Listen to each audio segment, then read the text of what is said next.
everybody, it's Jill Cueni-Cohen, and we are talking about wine and what makes wine really good. So I am here with Greg Miseyko and Shari Gherman, and they are the owners of, tell us the American Fine Wine Competition. And so these guys are going to teach us what to look for when we want to buy a really good wine, buy a good American wine. Their competition is focused only on American wines, and it's a big country and a lot of wine coming out of it. Can you guys tell us a little bit about what you look for when it's an invitation only That's right? really important, because there are a lot of competitions in the country and there are a lot of competitions all over the world. Our focus is to find the best American wines produced, obviously, in the U.S. And when we look for a great wine, what we do is we look for a wine that represents what it should be. So we were just talking about Pinot Noir and what a Pinot Noir should be like. What should a Zinfandel be like? I was talking about being different from the other competitions. We're an invitational. In other words, we don't say, hey, we have a competition, send your wine. We actually go out and seek the best wines produced, then we bring them back and we bring them in for our judges. It's almost as if we're judging the wines that are worthy of having won the other competitions. So we're almost starting where the other competitions are ending. We don't have a whole lot of $10, $15, $20 wines. These are fairly elite wines. For instance, I think last year I counted we had about 175 Cabernets in the competition. $90 and up. The median price of the entrance was $96. In other words, half of them were over $96. So these are very nice wines. Top quality wines. Yeah. And let me just say that, and I know Greg agrees with me, just because a wine is expensive doesn't mean it's a great wine. Sometimes the bottle itself costs more than the wine that's inside.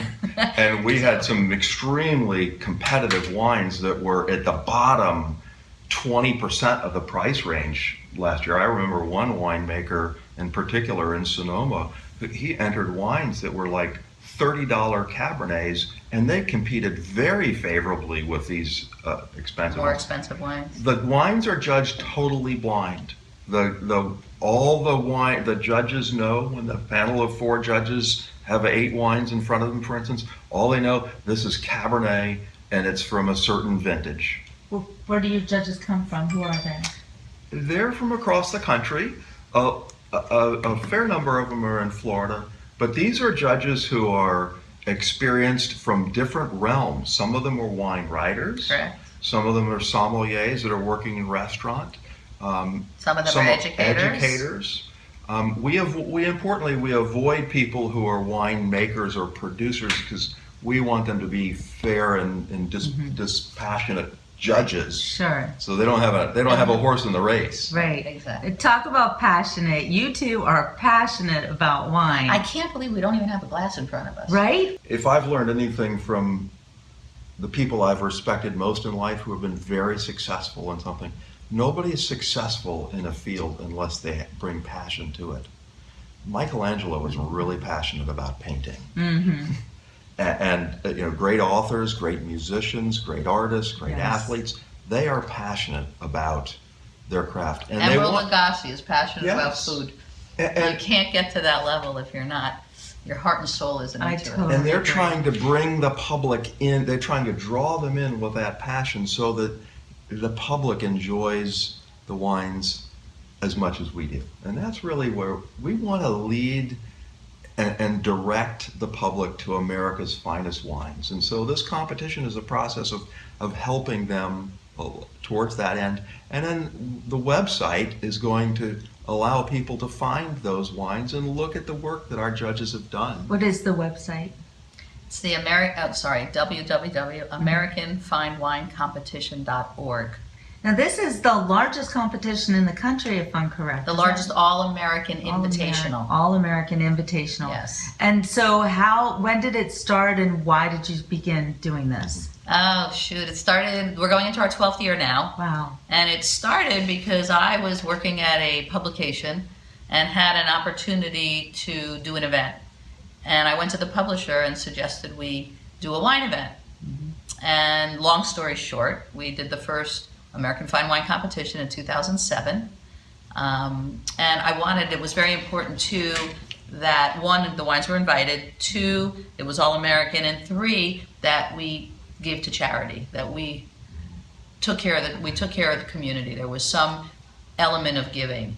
And so following the competition, we had a gala, and the very first year we raised over $100,000 for a local charity. And so that's a very important part of what we do. Every event we do brings in a not-for-profit component, a charitable component. And cumulatively, how much is the competition? We've given away, we've given away over $1 million to charity.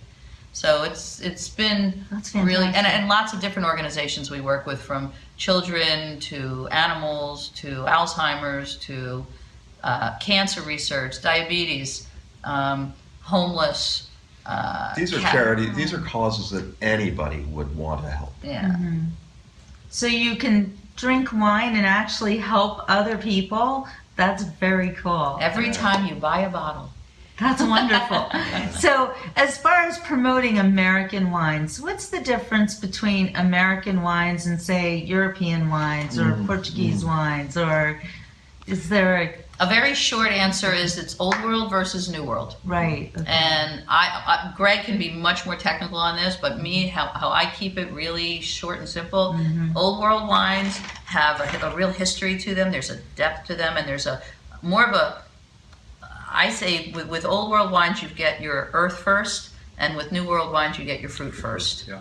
And I know Greg can elaborate. I'll elaborate just a little bit. I like to keep it simple too. But if you think, when you open a bottle of wine, there's it's a liquid mystery novel in that wine. And when you open it, it's like you're writing the last chapter of that mystery, but you're trying to figure out the things that make that wine what it is. Jancis Robinson, who's a lovely English woman, a great educator, has a favorite quote. I borrow a favorite quote from her, and that is that every wine is the story of a person, a place, and a year. The person, or the people who grew the grapes and made the wine, the place from which it's made, and what the bottle reflects that placeness.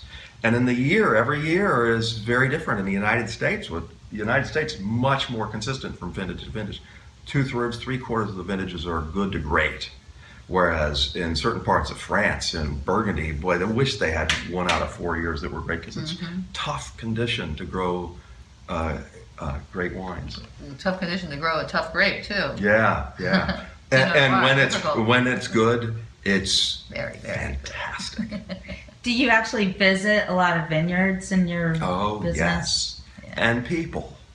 And people. So you're making contacts all over the country in order to teach Americans what wines are the best of the best, right?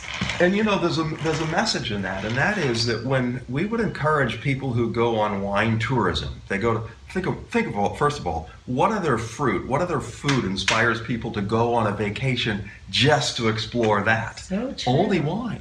Yeah. And so I don't know people who go on artichoke vacations or garlic vacations. They go on wine trips. So I would encourage these people, when they go on these trips, you may love a certain wine and you get it at your restaurant or your store or something. Don't go visit that place, or visit maybe only 1 or 2 of those. Visit 5 or 10 places you've never been to. Yeah. But they come highly recommended, and try to take it seriously enough. You want to meet the people behind that. Try to meet the winemaker. Try to meet the founder. Try to meet some of the people who actually grow and tend the grapes in the vineyard. Let them take you out to the vineyard and show you what they're doing in the vineyard. And that's also very important, because some people find wine intimidating. You look at the shelf and you see a $50, $60 bottle of wine, and you're like, and you see so many of them, and you're like, it's intimidating. It's like, I don't know what to get. You look at a wine list, and it's like, it's intimidating. But if you break it down, these guys are farmers that wake up at 4 o'clock in the morning to make sure that the freeze is not hurting their vines. Yeah. Their nails are dirty. They wear jeans and boots. They come and they produce this magnificent, sophisticated product, but it's grape juice, really. It's grape juice produced by farmers that's got a kick. I love that. So very simple. If people want to see the competition, can they? Is there something to watch, or is it just you reveal who wins? You know, it's conducted under very tight controls. It looks like a science experiment when it's going on. If they were to, I wish the public could see it because it's a real spectacle. We'll have to put some pictures up. I'll have to help And you we do will, that. but what they can do Yes. is join us in tasting the wines. Oh, who doesn't want Because to do that? Immediately following the competition, we have what we call the after party. The after party is, imagine, we have almost 1,000 bottles of wine open. And there's about that much in each bottle because we only pour a little bit for the judges to try. Right. We invite the public in. There's tickets. Actually, it's already on Eventbrite. I put it on this morning. That they When can come. does it take place? January 20. It's either going to be the 20th or the 21st. Right now, it's scheduled for the 21st. Okay. But it might be the 20th. And I Okay. can promise you, if somebody really wants to taste a lot of different wines in one setting, Yeah. there is no experience they could go to in the United States throughout an entire year Wow. where for a fairly modest fee, they can come in and try hundreds and hundreds And hundreds of of wines. And every varietal you can think of, every vinifera varietal, vinifera meaning the old European grapes, Chardonnay, Sauvignon Blanc, Pinot Noir, Cabernet, you know, Or some interesting blends. and some blends, Rhone blends, Bordeaux style blends. Sparkling wines, Yep. whites, reds, a few sweet wines, sort of Dessert. the dessert wines. So there's the whole spectrum of wines that are fine wines made in the United States. What an opportunity to do It's that. called the AFWC After Party. And where is it located? Everything takes place at Florida International University in the Chaplin School of Hospitality. Which is North Miami. North Miami. Yeah. So you must have people coming from all over the country to attend that event, right? We have had many people from all over, and some winemakers come in too. Well, I was going to ask also, do you have people coming who own a store, might want to purchase wines for their stores?